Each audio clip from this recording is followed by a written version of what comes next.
Là, on est en 2001. Je travaillais dans une shop. Je plaçais des boulons dans des boîtes. C'était super plate. J'étais écœuré. Puis là, j'avais hâte d'obtenir ma première job en infographie. J'ai ma pagette. J'avais envoyé des CV à plusieurs places qui faisaient du design, puis tout ça, de l'illustration. Bon, je reçois un message sur ma pagette pour faire une histoire courte. J'ai la job. Je commence cette job-là. Bon, fait qu'après un petit bout, mais je trouvais ça quand même le fun. Je faisais mon métier, mais bon. Fait qu'il part en vacances pendant une semaine. Il me dit, là, on a à peu près 1000 assiettes à détourer, à ajuster.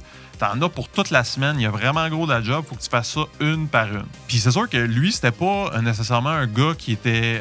il était de sa génération. En fait, il se connaissait pas même sur Internet. Il cherchait pas par rapport à ça. Fait qu'il y avait le réflexe, comme on a tous, je veux dire, de base dans la vie. On faisait tout de façon manuelle. Ben, il y a 1000 assiettes à faire. Je vais les faire une après l'autre. J'essaie de les faire le mieux possible. Puis au pire, je vais juste essayer de travailler plus vite, plus efficacement pour que bon, ça aille plus vite. Fait que je me suis dit, OK, boy, j'en ai pour une semaine. Là, j'étais comme, OK, 1000 assiettes. Je fais toujours la même affaire. Comme à la shop que je travaillais, que je prenais un boulon puis je le mettais là. Je me disais, là, je travaille sur un ordi. Tu as accès, tout dépendamment de ce que tu offres comme service puis tout ça, là, mais tu as accès quand même à de l'automatisation puis à du web. On peut pas se cacher. Le web, ça te prend ça te prend un site web, ça te prend du marketing web si tu veux réussir. On en parlera plus tard, mais je travaille sur un ordi. Je vais faire la même affaire, OK? Puis je vais faire une retouche photo sur chaque Christie d'assiette. J'étais comme, OK, attends, non. C'est sûr qu'il y a des trucs. Moi, je vais ajuster les contrastes, je vais changer telle affaire, peut-être ajuster un petit peu les couleurs. Mais grosso modo, c'était d'ouvrir un fichier, de détourer, puis d'ajuster les contrastes, puis un peu les couleurs. Puis là, je me rendais compte, après 50, 100 assiettes, je suis comme, OK, sérieux, je fais toujours la même chose. Là. Toujours la même chose. Je travaille sur un ordi. Il doit sûrement avoir une façon d'automatiser ça pour au moins que j'aille juste à faire les petites interventions manuelles parce que faut que je mette mon savoir humain là-dedans pour ajuster des affaires manuellement, c'est sûr. Le gros 3/4, même plus que ça de la job, c'était répétitif. La machine pouvait le faire pour moi. Fait que là, je me dis, OK, je vais fouiller.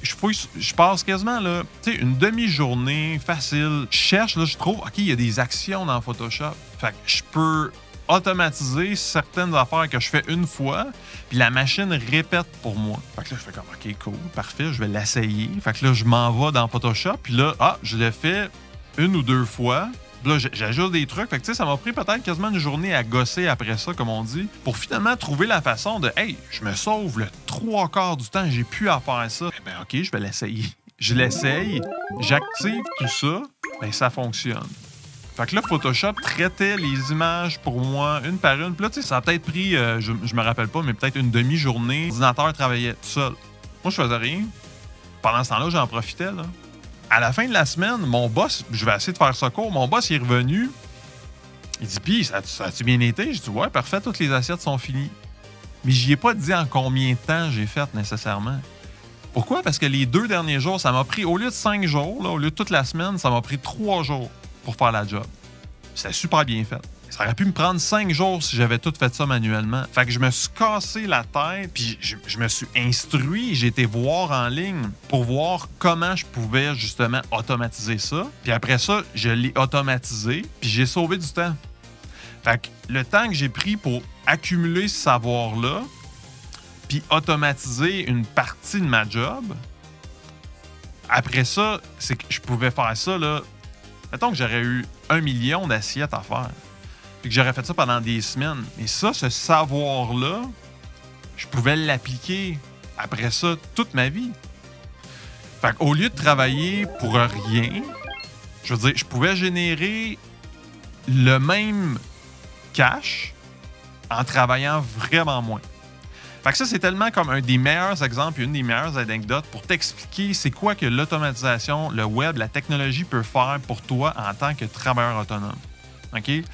Fait que ce premier courriel-là, ben c'est ça que ça t'explique. Puis j'en parle à travers mon livre. Même si tu veux pas tant automatiser, utiliser le web et la technologie, et ce que je parle dans certaines de mes formations, juste le principe, te rappeler que c'est le résultat qui compte. Fait que ça a une valeur. Ça, c'est Puis c'est ce savoir-là, c'est cette expertise-là qui a de la valeur. Pas le nombre d'heures que tu passes par semaine, pas par semaine, par semaine, oui, ou par projet. C'est pas ça qui a de la valeur. Le client s'en fout. Lui, tout ce qu'il veut, c'est un résultat. Si le résultat est satisfaisant, ben après ça, tu peux fixer un prix X, Y, Z. Après ça, il faut que le prix fasse du sens. Mais si tu as un savoir puis une expertise que tu peux mettre de l'avant, qui a de la valeur pour le client, puis que lui, ça y sauve du temps, après ça, tu peux mettre un prix pas nécessairement à l'heure. Tu mets un prix fixe ou tu mets un prix à forfait. C'est ça en fait, le pouvoir de changer ton thinking puis d'adopter des méthodes ou des façons de faire différentes qui peuvent vraiment augmenter ta liberté de travailleur autonome. Donc voilà, fait que ça fait le tour de mon anecdote pour aujourd'hui. Je te reparle dans la prochaine vidéo. Ciao!